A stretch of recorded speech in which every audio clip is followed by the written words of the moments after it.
খেতে বসেছে। হঠাৎ দরজায় ক্ষিতীশকে দেখে অবাক হয়ে তাকিয়ে রইল। তোমাকে দরকার, একটু বাইরে এসো। কণিকে লক্ষ্য করে কথাগুলো বলে সে দরজা থেকে সরে গেল।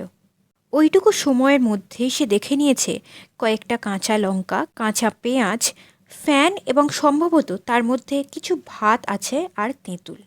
5টি প্রাণী কলাই আর অ্যালুমিনিয়ামের থালা নিয়ে বসে। ঘরে একটা তক্তপোষ, তোষক নেই, শুধু চিটচিটে ছোট কয়েকটা বালিশ, দেওয়ালে টাঙানো দড়িতে কিছু ময়লা জামা প্যান্ট। খোলার চালের এই ঘরে একটি মাত্র জানলা, যার নিচেই থকথকে পাঁকে ভরা নর্দমা। কণি কৌতূহলী চোখে বেরিয়ে এলো। এই ফর্মটায় সই করে দাও, আর আজ বিকেলে আমার সঙ্গে জুপিটার ক্লাবে যাবে। ফর্মটা হাতে নিয়ে কণি যেন কেমন এক ফাঁপড়ে পড়ল। কলম আছে আপনার কাছে? ক্ষিতীশের কাছে নেই। পেন্সিলে লিখলে হবে? না, কালিতে সই করতে হবে। কণি ছুটে গিয়ে কোথা থেকে কলম জোগাড় করে আনলো। ক্ষিতীশের দেখিয়ে দেওয়া জায়গায় কলম বাগিয়ে সে জানতে চাইল, ইংরেজিতে না বাংলায়? যা খুশি। ধরে ধরে বিড়বিড়িয়ে বানান করে কণি ইংরেজিতেই সই করল। সেটা দেখে ক্ষিতীশ বলল, কোন ক্লাসে পড়ো? 5-এ। স্কুলে যাও? নাম কেটে দিয়েছে। আজ ঠিক 4টের সময় কমল দিঘির পশ্চিম দিকের বড় গেটের মুখে দাঁড়িয়ে থাকবে। তোয়ালে, কস্টিউম সব নিয়ে যাবে। তোয়ালে নেই, আমি নিয়ে যাব, তুমি ঠিক সময়ে আসবে। ঠিক সময়ই কণি হাজির হলো। ক্ষিতীশ ওকে নিয়ে ক্লাবে ঢুকলো। অফিস ঘরে হরিচরণ আর প্রফুল্ল বসাক। ক্ষিতীশ ফর্মটা প্রফুল্লর হাতে দিল। সেটা পড়ে প্রফুল্ল বলল, সুইমার? হ্যাঁ। ট্রায়াল দিতে হবে। তার মানে? ক্ষিতীশ বিরক্ত হয়েই বলল, আমি বলছি তাতে হবে না? তা কী করে হয়? ক্লাবের একটা নিয়ম আছে তো। ট্রেনার যদি বলে তবেই সুইমার।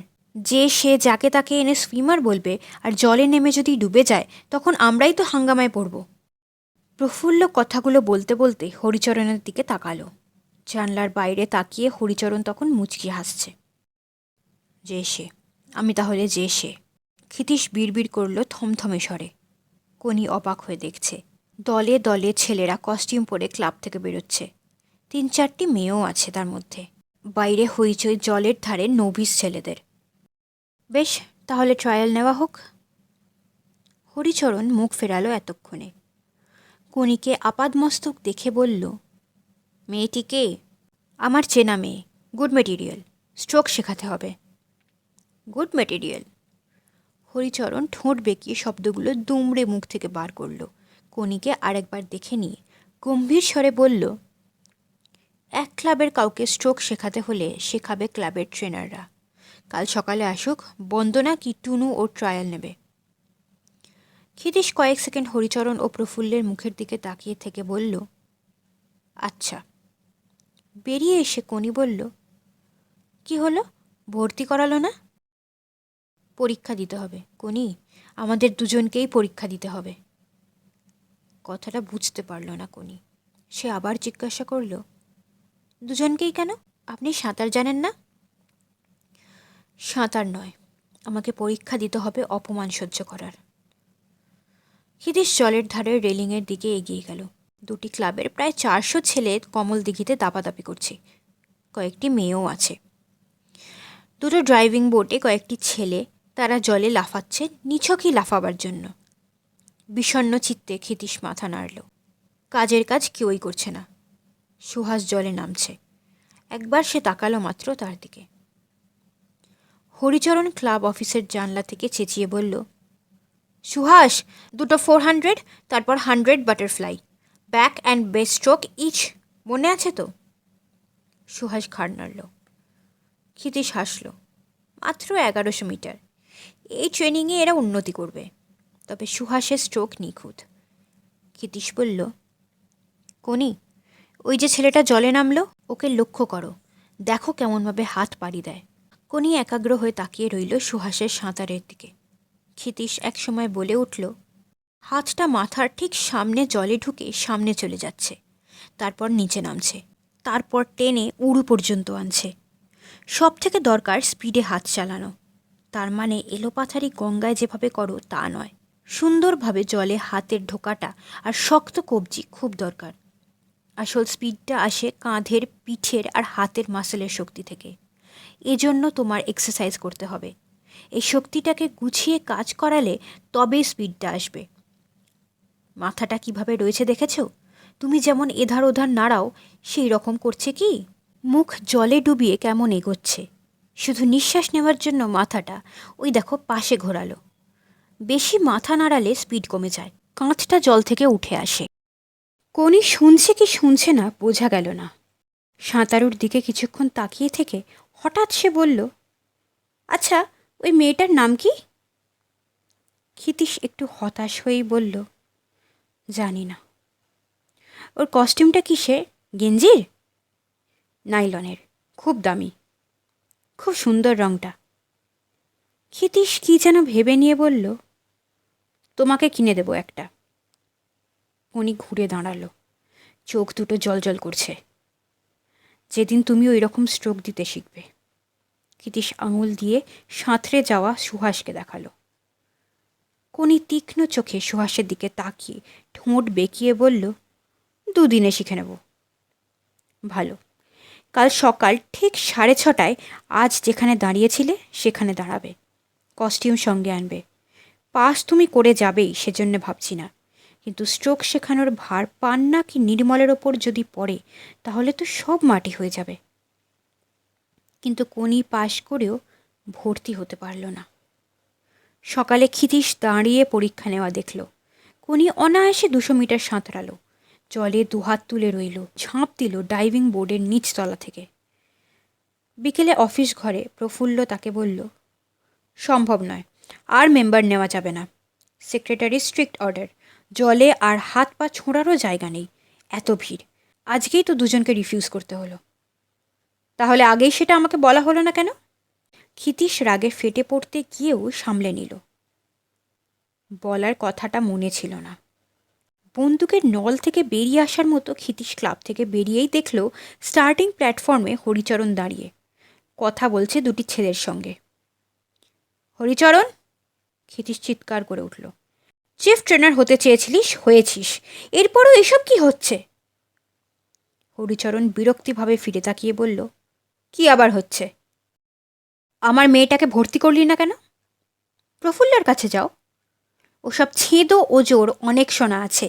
তবে এই বলে রাখলুম, দেখবি ওই মেয়ে তোদের মুখে চুনকালি দেবে, সেদিন আফসোস করবি। ওই মেয়ে যাকে কাল এনেছিলে? ভালো ভালো, তাই দেখ, একটা মেয়ে সুইমার বেঙ্গল পাচ্ছে তাহলে। বেঙ্গল নয়, ইন্ডিয়া পাবে। রেলিংয়ে ধরা মুঠোটা শক্ত করে নিজেকে ঝাঁকাতে ঝাঁকাতে ক্ষিতীশ ভাঙা গলায় চেঁচিয়ে যেতে লাগলো, অলিম্পিকের গুল মেরে সুইমার তৈরি করা যায় না রে, ধরা একদিন পড়বি। প্রফুল্ল ক্লাব থেকে বেরিয়ে এলো। কি আবল তাবল চিৎকার করছো খিদ্দা?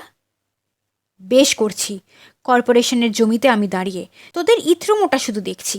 মেয়েটাকে তোরা ভর্তি করলি না, ভেবেছিস আর বুঝি ক্লাব নেই? পৃথিবীতে শুধু জুপিটারই একমাত্র ক্লাব? তাহলে যাও না অন্য ক্লাবে। হরিচরণ চেঁচিয়ে উঠল, ওই তো পাশেই একটা ক্লাব রয়েছে। তাই যাব, তাই যাব। ক্ষিতীশ হনহন করে এগিয়ে গেল অ্যাপোলোর দিকে। পিছনে জমে যাওয়া ভিড়টাকে উদ্দেশ্য করে প্রফুল্ল বলল, পাগল মশাই, পাগল। অ্যাপোলোর গেটে পৌঁছে সংবিত ফিরল ক্ষিতীশের। দাঁড়িয়ে পড়ে নিজের প্রতি অবাক হয়ে ভাবল, এখানে আমি এলাম কেন? এরা তো জুপিটারের শত্রু। আমি কি নেমোখারাম হলাম? ক্ষিতীশকে দেখতে পেল অ্যাপোলোর অন্যতম ভাইস প্রেসিডেন্ট নকুল মুখুজ্জে। সিঁড়ি দিয়ে নেমে গেটের কাছে এসে বলল, কি ব্যাপার ক্ষিতীশ যে, তুই এখানে? হঠাৎ ক্ষিতীশের মুখ দিয়ে বেরিয়ে এলো, তোমাদের এখানে জায়গা হবে নকুলদা? জুপিটার আমাকে তাড়িয়ে দিয়েছে। যা, কি আজে বাজে বকছিস, তোকে তাড়াবে কে? সত্যি বলছি নকুলদা, তাড়িয়ে দিয়েছে। আমায় টাকা পয়সা দিতে হবে না, একটা মেয়ে পেয়েছি, তাকে শেখাবার সুযোগটুকু দিও, তাহলেই হবে। ভেতরে আয়, আগে সব শুনি। তার আগে বলে রাখি, আমি কিন্তু জুপিটারের লোক। অ্যাপোলো কোনোদিনই আমার ক্লাব হবে না। তাহলে তোকে আমরা নেব কেন? আমাকে নয়, মেয়েটাকে নাও, আমি ওকে শেখাবো। ও যদি সম্মান আনে তাহলে সেটা হবে অ্যাপোলোর। আচ্ছা আচ্ছা, ভেতরে চল। আগে বলো, আমার শর্তে রাজি? অ্যাপোলোর তুমিই সব, তোমার কথায় ক্লাব উঠে বসে, তুমি কথা দিলে তবেই ঢুকব। নকুল মুখুজ্জে কিছুক্ষণ স্থির চোখে ক্ষিতীশের দিকে তাকিয়ে থেকে বলল, তোর জুপিটার থেকে বেরিয়ে আসা মানে আমাদের শত্রুর দুর্গের একটা খিলন ভেঙে পড়া। অ্যাপোলোর ছাদের নিচে যদি তুই আসিস, সেটাই আমাদের ভিক্টরি হবে। আচ্ছা, কথা দিলাম। গেট অতিক্রম করার আগে ক্ষিতীশ একবার পিছন ফিরল। কমলদিঘির জলে ছায়া পড়েছে পশ্চিমের দেবদারু আর রাধাচূড়া গাছে। জুপিটারের বিরাট ঘড়িটার কালো ডায়ালে কাঁটা দুটো আবছা লাগলো ক্ষিতীশের পুরো লেন্সে। বুকের মধ্যে প্রচণ্ড একটা মোচড় সে অনুভব করল। চিকচিক করে উঠল চোখ দুটো। সেই রাতে ঘুম এলো না ক্ষিতীশের। বারান্দার দেওয়ালে হেলান দিয়ে বসে রাতটা কাটালো। বারবার একটা কথাই তার মনে পাক দিয়ে ফিরল, আমি কি ঠিক কাজ করলাম? অ্যাপোলোয় যাওয়া কি উচিত হলো? ভেলো উত্তেজিত হয়ে হাজির হলো সকালেই। খিদলা, তুমি অ্যাপোলোয় জয়েন করেছো? বেশ করেছো। তোমাকে তো সেই কবে বলেছিলুম, এটা হলো যুদ্ধ। ন্যায় অন্যায় বলে যুদ্ধে কিচ্ছু নেই। শত্রু মিত্র বাজবিচার করে কোনো লাভ নেই। ক্ষিতীশ চুপ করে রইল। জুপিটারকে এবার শায়স্তা করা দরকার, বুঝলে খিদা? তুমি শুধু ওই নারীর সম্পর্কগুলো একটু ভুলে যাও। ভেলো! ক্ষিতীশের একটা হাত তোলা, চোয়াল শক্ত, পুরো লেন্স ভেঙে চোখ দুটো যেন বেরিয়ে আসবে। ভেলো এক পা পিছিয়ে গেল। আর একটি কথা যদি বলেছিস তো? ভেলো বিড়বিড় করে বলল, আমার ভুল হয়ে গেছে, আমায় মাপ করো খিদ্দা।